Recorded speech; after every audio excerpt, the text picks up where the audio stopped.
मैं कुमार फोटोशॉप के एक और ट्यूटोरियल के साथ आपका स्वागत करता हूं। आज मैं आपको इमेज में कैनवस साइज जो कमांड है उसके बारे में पढ़ाऊंगा। इसका जो कंट्रोल शॉर्टकट है वो है अल्ट कंट्रोल प्लस सी। मैंने इस पे क्लिक किया और मेरे पास डायलॉग बॉक्स ओपन हो गया, लेकिन उससे पहले आपको बता दूं कि कैनवस साइज हमें कब यूज करना है। अगर ये जो वॉलपेपर है मेरे पास, इस वॉलपेपर के अराउंड में कुछ पोर्शन चाहता हूँ वर्किंग के लिए, जैसे ये जो राइट साइड है इस पे कुछ एक्स्ट्रा स्पेस चाहता हूँ मैं काम करने के लिए, और इसके जो बॉटम पे वो कुछ स्पेस चाहता हूँ काम करने के लिए, तो मैं इसे कैनवस साइज के थ्रू इसमें जो पोर्शन है वो ऐड कर सकता हूँ। तो मैंने दोबारा कैनवस साइज पे क्लिक किया तो मेरे पास एक डायलॉग बॉक्स ओपन हो गया। इस डायलॉग बॉक्स में दो पोर्शन है, एक तो है इसका करंट साइज और दूसरा है न्यू साइज। ये जो करंट साइज है इसका जो है 40 इंचेस नियर अबाउट है, जो हाइट है 20 इंचेस नियर अबाउट है। मेरे पास एक और ऑप्शन है, यहाँ पे विड्थ, हाइट, रिलेटिव, और यहाँ पे कुछ एंकर पॉइंट है और कैनवस एक्सटेंशन कलर है। तो सबसे पहले आपको बताता हूँ कि ये जो इसका साइज है 40 इंचेस है। अगर मैं इसका साइज कर दूंगा 42 इंचेस बाय 22 इंचेस, ये जो एंकर पॉइंट्स हैं आप देख रखे हैं कि इनमें कुछ एरो आ रहे हैं। ये जो एक बॉक्स है इसमें विदाउट एरो है, वो हमारी करंट इमेज का जो पोजीशन है वो होगी।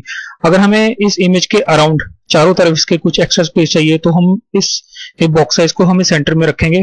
तो मुझे ये वाली सेटिंग चाहिए, तो मैंने ऐसे ओके किया। तो आप देख सकते हैं कि इसके अराउंड एक ब्लैक पोर्शन ऐड हो गया है।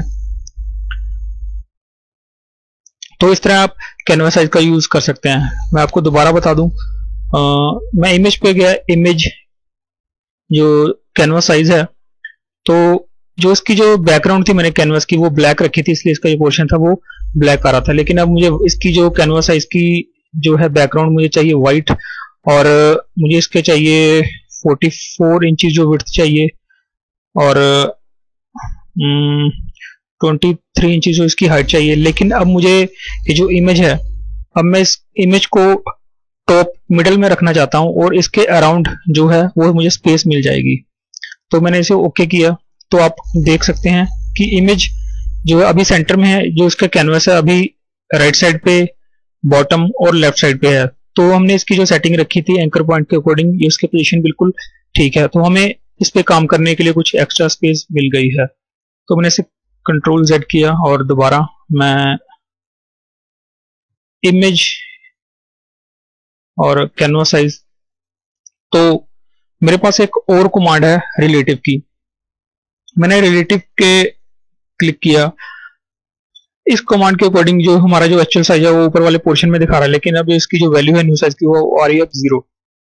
अब मैं चाहता हूं कि मिडिल को मैं राइट टॉप में रखना चाहता हूं, और मुझे इसका जो कैनवस साइज है मुझे चाहिए 2 इंचेस और इसकी हाइट चाहिए 2 इंचेस, और मुझे जो इसकी बैकग्राउंड है वो मुझे व्हाइट चाहिए। तो मैंने ओके किया। तो आप देख सकते हैं कि जो इमेज अब टॉप राइट में हो गई है। तो हमारे पास जो काम करने के लिए स्पेस अभी लेफ्ट साइड में और बॉटम पे जो है अवेलेबल है। तो इस तरह आप किसी भी इमेज में कुछ एक्स्ट्रा स्पेस चाहिए होती है, कई बार दो इमेजेस को हमें मर्ज करना होता है, तो इस तरह आप इमेज कैनवस के थ्रू उनमें काम करने के लिए स्पेस को बढ़ा सकते हैं कैनवस साइज। तो अगर मैं इस इमेज को लेफ्ट बॉटम पे रखना चाहता हूं, जो इसके एंकर पॉइंट है, ये इसकी एक्स्ट्रा जो स्पेस है कैनवस की उसको शो करते हैं ये एंकर पॉइंट, और मुझे चाहिए इसकी विड्थ अब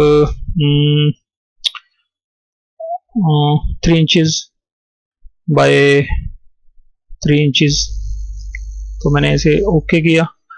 लेकिन जो कैनवस साइज है, सॉरी कैनवस जो कलर है उसका आप कोई भी कलर रख सकते हैं। अब मुझे चाहिए ग्रे, और मैंने ओके किया। तो आप देख सकते हैं कि जैसे मैंने एंकर पॉइंट की पोजीशन को रखा था राइट साइड पे और टॉप पे, तो उसके अकॉर्डिंग ये इमेज अब हमें लेफ्ट पे है और बॉटम में है। तो हमें एक्स्ट्रा काम करने के लिए स्पेस मिल गई है टॉप में और राइट में। तो इस तरह आप कैनवस साइज को यूज कर सकते हैं। तो मैंने दोबारा इस पे क्लिक किया। अगर मैं आपको बताना चाहता हूं कि रिलेटिव के हम जब मार्क लगाते हैं और इसे अनमार्क रखते हैं तो इनमें क्या डिफरेंस है। अब मैंने इसे अनमार्क रखा है। इसका जो एक्चुअल साइज है वो आ रहा है 43 इंचेस नियर अबाउट जो इसका साइज है और 23 इंचेस। इसका जो एक्चुअल साइज ये शो हो रहा है, लेकिन मैं चाहता हूँ कि मैं इसका साइज रखना चाहता हूँ 45 इंचेस। तो मैंने इसे अनमार्क रखा था, मैं 45 टोटल इसका जो है विड्थ है उसको रखना चाहता हूँ, और 45 इंचेस बाई, अभी इसका जो हाइट है वो आ रही है 23 इंचेस। इसका जो एक्चुअल साइज मैं रखना चाहता हूँ 25 इंचेस। तो इसमें जो इसका साइज था 43 बाई 23 था, इसने इसे 45 और 25 रख दिया है। लेकिन अगर मैं रिलेटिव पे ओके करता हूँ तो मुझे एक्चुअल में जो कैनवस का साइज है वो मुझे यहाँ पे फिल करना होगा, ना कि मुझे टोटल इमेज का साइज। जैसे मुझे कैनवस साइज चाहिए ही 5 इंच है, इसमें आप 43 और 5 और 48 इंचेस नियर अबाउट होंगे, और ये 23 था, अब मैं 23 में 5 इंच और ऐड करना चाहता हूँ, तो मैंने 23 और 5 28 इंचेस रखना चाहता हूँ इसका जो साइज है। कंट्रोल, और आप देख सकते हैं कि मेरे पास जो इसका साइज आ रहा है एग्जैक्ट वही आ रहा है। तो इस तरह आप इस कमांड का यूज कर सकते हैं। जैसे यहाँ पे 0 से स्टार्ट हो रहा है और 48 इंचेस नियर अबाउट, ये आप देख सकते हैं जो रूलर बार है मेरे पास। तो यहाँ से 0 से स्टार्ट होकर जो इसकी हाइट है वो अभी 28 इंचेस नियर अबाउट है। तो इस तरह आप इस कमांड का यूज कर सकते हैं। मैंने आपको कैनवस साइज के में पढ़ा दिया, और रिलेटिव कमांड ऑप्शन है इसको कैसे यूज करना है वो आपको पढ़ा दिया है। So friends, thank you for watching this video. तो फ्रेंड्स, मेरे पास एक और कमांड है जो है इमेज रोटेशन की कमांड है। अगर इस इमेज को मैं रोटेट करना चाहता हूँ, फ्लिप करना चाहता हूँ, तो मेरे पास ये कमांड है इमेज रोटेशन की। इमेज रोटेशन पे मैंने क्लिक किया, मेक श्योर कि आपकी जो करंट लेयर है वो सिलेक्ट हो, और मैंने जो फर्स्ट ऑप्शन है 180 डिग्री जो है इसका रोटेट करना चाहता हूं मैंने इसे क्लिक किया। आप देख सकते हैं इमेज 180 डिग्री पे रोटेट हो चुकी है। तो इस तरह आप 180 डिग्री रोटेशन को यूज कर सकते हैं। अब मैं इसे क्लॉकवाइज 90 डिग्री पे रोटेट करना चाहता हूं इस इमेज को। ये जो इमेज है अब क्लॉकवाइज 90 डिग्री एंगल पे रोटेट हो चुकी है। तो ये जो इमेज है अब मैं इसे करना चाहता हूँ एंटी क्लॉकवाइज 90 डिग्री एंगल पे। तो इस तरह आप इस कमांड का यूज कर सकते हैं। तो मेरे पास एक और कमांड है that is very useful command for you, that is arbitrary command. Arbitrary में मैंने क्लिक किया तो आप देख सकते हैं कि इसका जो एंगल है हम मैनुअली सेट कर सकते हैं। जैसे इस इमेज का एंगल मुझे 45 डिग्री चाहिए और इसकी जो रोटेशन चाहिए क्लॉकवाइज। तो इसमें क्या होगा, जैसे मैं ऐसे ओके करूंगा तो ये जो इमेज है 45 डिग्री क्लॉकवाइज रोटेट हो जाएगी, लेकिन जो इसमें कुछ कैनवस ऐड हो जाएगा। तो मैंने ओके क्लिक किया तो आप देख सकते हैं कि इमेज अब क्लॉकवाइज 45 डिग्री एंगल पे रोटेट हो चुकी है, लेकिन ये जो व्हाइट पोर्शन है अभी ये कैनवस का काम कर रहा है। तो इस तरह आप इस कमांड का यूज कर सकते हैं। image rotation, then we have this option flip canvas horizontal and flip canvas vertical। मैंने flip canvas vertical पे क्लिक किया तो आप देख सकते हैं कि इमेज जो फ्लिप हो चुकी है। ये जो फ्लिप कमांड है और रोटेट कमांड है ये एक दूसरे के ऑपोजिट काम करती हैं। Flip command is like a looking mirror. मैं दोबारा बताता हूँ आपको। मैं इमेज पे गया, इमेज रोटेशन मैंने फर्स्टली 180 डिग्री पे से रोटेट किया। आप देख सकते हैं कि जो इमेज का जो शू का जो पोर्शन है फ्रंट वाला और ये जो बैक पोर्शन है, आप इसके ऊपर ध्यान दीजिए।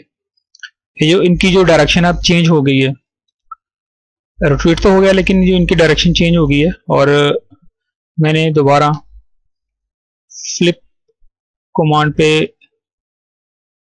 फ्लिप कैनवस वर्टिकल पे क्लिक किया तो इसने इसे फ्लिप कर दिया है। ये जो कमांड है एक लुकिंग मिरर की तरह काम करती है। और दोबारा image rotation, then we have this flip canvas horizontal. तो इस तरह आप किसी भी कमांड का यूज बहुत ही नाइस वे से कर सकते हैं। तो thank you friends for watching this video.